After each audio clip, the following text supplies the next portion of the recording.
Greetings, St. Paul's, and blessings on this Thursday. Don't want you to think that I forgot about you. I have not. It's just been a day that have zoomed by. Yes, a lot of Zoom meetings today. Today, the church celebrates the feast of James Hannington, who was Bishop of Eastern Equatorial Africa. And we celebrate his martyrdom and the martyrdom of his companions. He died in the year 1885. He was a missionary bishop to the area now known as Uganda. The psalm appointed for his feast day today is Psalm 124.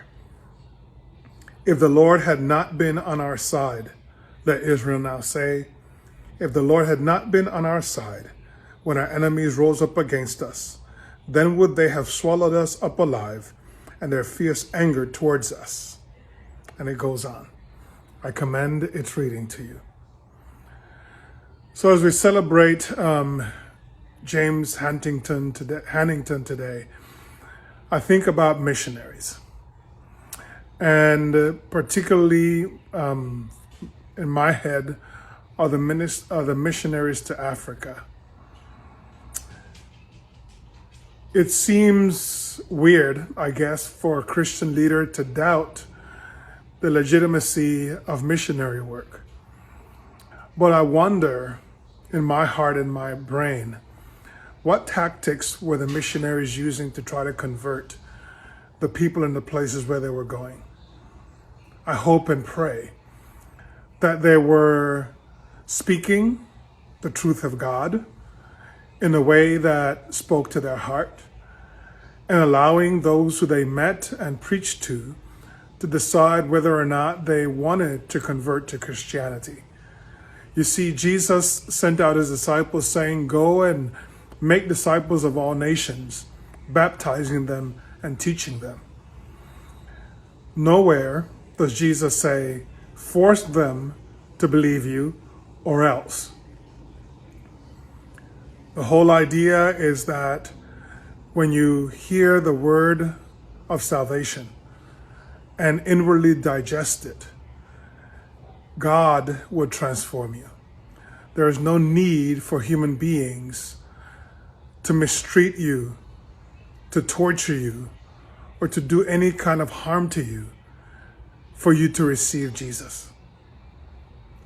We do know that throughout Christian history, there were instances in which those who went to different places to Christianize forced people into believing.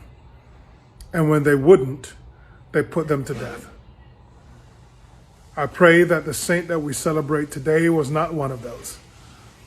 In that same way, I pray that when we are seeking to share the good news of the gospel of Jesus Christ with others, we speak from our heart, that we share the testimony of how God has touched us, and then get out of the way and allow God to touch the lives of others. We do not have to force our own belief on others. All we have to do is share our experience with the hope and prayer that our testimony will be enough for somebody else to have a spark in their life that will lead them to experience Christ in their own personal way. That is how God, through Christ, changes lives.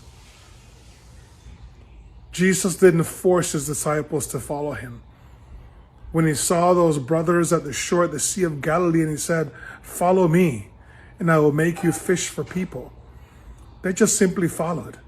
He didn't say, follow me or else I will put your father to death.